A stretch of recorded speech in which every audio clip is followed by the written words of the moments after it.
அனைவருக்கும் வணக்கம். நான் உங்கள் ஜோதிடர் முருகப்பிள்ளை.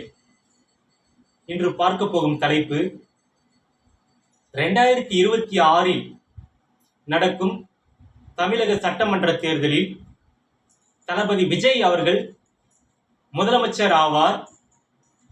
அதை யாராலும் தடுக்க முடியாது என்பதுதான் தலைப்பு. அதற்கு காரணம், ஜோதிட காரணம் என்ன என்பதை இப்பொழுது தெளிவாக விளக்குகிறேன். நான் ஏற்கனவே தளபதி விஜய் ஜாதகத்தையும் அவர்தான் முதலமைச்சர் ஆவார், 2026 தேர்தலில் அவர்தான் முதலமைச்சர் ஆவார் என்று சொல்லியிருப்பேன். என்னுடைய குருநாதர் ஆதித்ய குருஜி அவர்கள் அவருடைய ஜாதகம் சரியில்லை என்று அந்த கரூர் சம்பவம் நடந்த பிறகு சொன்னார். அப்பொழுதும் நான் என்னுடைய குருவை மிஞ்சி அவர் சொன்னதை ஏற்றுக்கொள்ளாமல் நான் ஆய்வு செய்து தளபதி விஜய் மீண்டும் வந்து முதலமைச்சர் ஆவார் என்று என்னுடைய குருநாதருக்கே சவால் விட்டிருந்தேன். என்னுடைய குருநாதர் ஆதித்ய குருஜி அவர்களுக்கே சவால் விட்டிருந்தேன். தளபதி விஜய் ஜாதகம் சிறப்பான ஜாதகம், நல்ல காலமாக உள்ளது, அவர் முதலமைச்சராக 2026 ஆவார் என்று சவால் விட்டிருப்பேன். இதெல்லாம் நான் கடந்த வீடியோவில் போட்டிருப்பேன். இப்போ அதற்கடுத்து மு.க. ஸ்டாலின் அவர்கள் இப்போது முதல்வராக இருந்து விடை பெற்ற மு.க. ஸ்டாலின் அவர்களுடைய ஜாதகத்தையும் அவருக்கும் என்ன பிரச்சனை இருக்கிறது எல்லாம் சொல்லியிருப்பேன். எடப்பாடி பழனிசாமி அவர்களுக்கும் என்ன பிரச்சனை இருக்கிறது எல்லாம் அவருடைய தனித்தனியாக அவருடைய ஜாதகத்தை சொல்லியிருப்பேன். இப்போ இவருடைய ஜாதகம் தளபதி விஜய் அவர்கள் எப்படி முதலமைச்சர் ஆவார் என்று நான் உறுதியாக சொன்னேன் என்றால், இது மிகப்பெரிய சூட்சமமான ஒரு நுணுக்கமான விஷயம். இது மேலோட்டமாக ஜாதகம் பார்ப்பவர்களுக்கு தெரியாது, மேலோட்டமான ஜோதிடர்களுக்கு இது தெரியாது. இந்த விஷயம்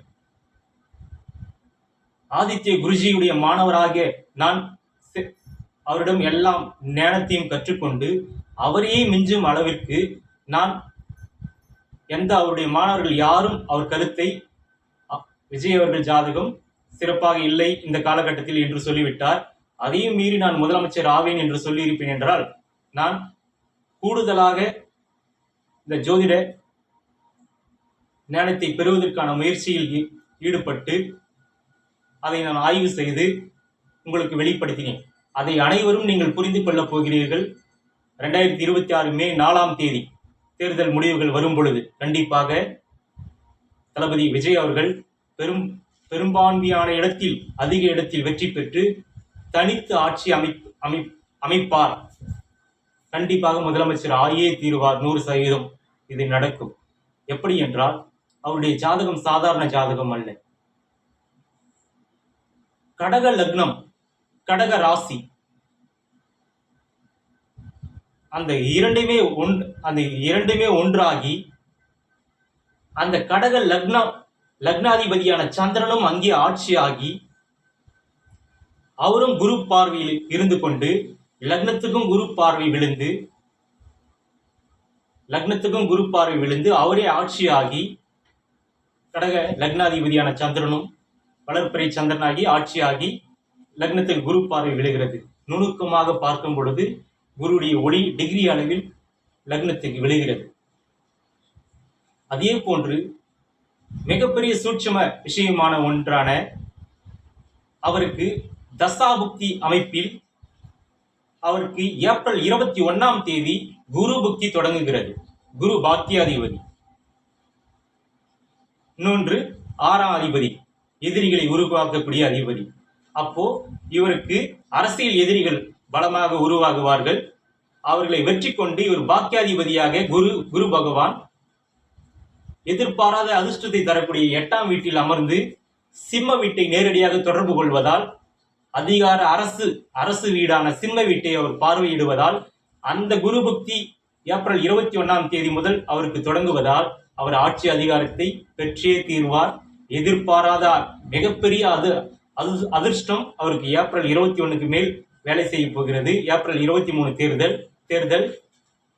அப்ப எதிர்பாராத அதிர்ஷ்டமாக அனைத்து மக்களும் அவருக்கு ஒன்றிணைந்து அவர்களை ஓட்டு போட்டு அவரை தேர்ந்தெடுப்பார்கள் தளபதி விஜய் அவர்களை. அவர் குரு பக்தியில் சிறந்த ஒரு அரசியல் தலைவனாக, அரசியல் மட்டுமல்லாது இந்த ஆட்சி அதிகாரத்தை, இந்த அரசு இயந்திரத்தை இயக்கக்கூடிய முதலமைச்சராக சிம்ம வீட்டை குரு பார்ப்பதாலும், சிம்மாதிபதியான சூரியனையும் குரு பார்த்து கொண்டிருப்பதாலும், அதே மாதிரி குரு சனியையும் பார்த்து கொண்டிருக்கிறார். மக்கள் தொடர்பு கிரகமான சனியும் பார்க்கிறார். ஏழைகள், வறுமையில் வாழ்பவர்கள் எல்லாம் சனி கிரகத்துடைய ஆதிக்கத்தில் இருப்பவர்கள், அந்த சனியையும் பார்க்கிறார் குரு. சூரியன் அதிகார பதவி கொடுக்கக்கூடிய சூரியனையும் பார்க்கிறார், சிம்ம வீட்டையும் பார்க்கிறார். புதன் அறிவு புத்திசாலித்தனமாக ஆட்சி நடத்தக்கூடிய அந்த தைரிய வீரின் கீர்த்தி புகழ தரக்கூடிய புதனையும் பார்க்கிறார். இது போன்ற குரு மிகப்பெரிய அவருடைய ஜாதகத்தில் தொடர்பு கொண்டிருப்பார். எனவே இத்தனையும் இயங்கப் போகிறது. ஏப்ரல் 21 முதல் அவர் மிகப்பெரிய வெற்றியை பெற்று மிகப்பெரிய ஒரு அரசியல் சக்தியாக உருவெடுத்து அவர் அரசு இயந்திரத்தை சிறப்பாக முதலமைச்சராக இயக்கப் போகிறார். எனவே இதை யாராலும் தடுக்க முடியாது, எந்த சக்தியாலும் தடுக்க முடியாது. தளபதி விஜய் அவர்கள் முதலமைச்சர் ஆவதை எந்த சக்தியாலும் தடுக்க முடியாது, யாராலும் முடியாது. Already fixed. நாம் எல்லாம் பொம்மைகள். அவர் முதலமைச்சர் இந்த காலகட்டத்தில் ஆக வேண்டும் என்பது பிக்சட். கிரகம் பிக்ஸ் பண்ணி தான் அவர் பூமிக்கு அமைச்சிருக்கு. ஒவ்வொருத்தரும் நான் இங்க பேசினே இருக்கிறதும் நீங்க அதை கேட்கிறதும் எல்லாமே ஆல்ரெடி பிக்சட், முடிவு செய்யப்பட்டது. நம்ம எல்லாம் பொம்மைகள். கிரகம்தான் இயக்குகிறது. இந்த காலகட்டத்தில் இந்த மனிதன் இது போன்று ஆக வேண்டும், இந்த காலகட்டத்தில் இப்படி ஆக வேண்டும் என்பது ஆல்ரெடி பிக்சட் ஆகியிருக்குது. எனவே கண்டிப்பாக இதை யாராலும் தடுக்க முடியாது. தளபதி விஜய் அவர்கள் முதலமைச்சர் ஆகக்கூடிய அனைத்து விஷயமும் அவருடைய ஜாதகத்தில் இருக்கிறது. நான் கடந்த வீடியோவிலே அவருடைய ஜாதகத்தை முதலமைச்சர் ஆவார் என்று நான் ஏற்கனவே சொல்லியிருப்பேன் 2-3 மாதங்களுக்கு முன்பே.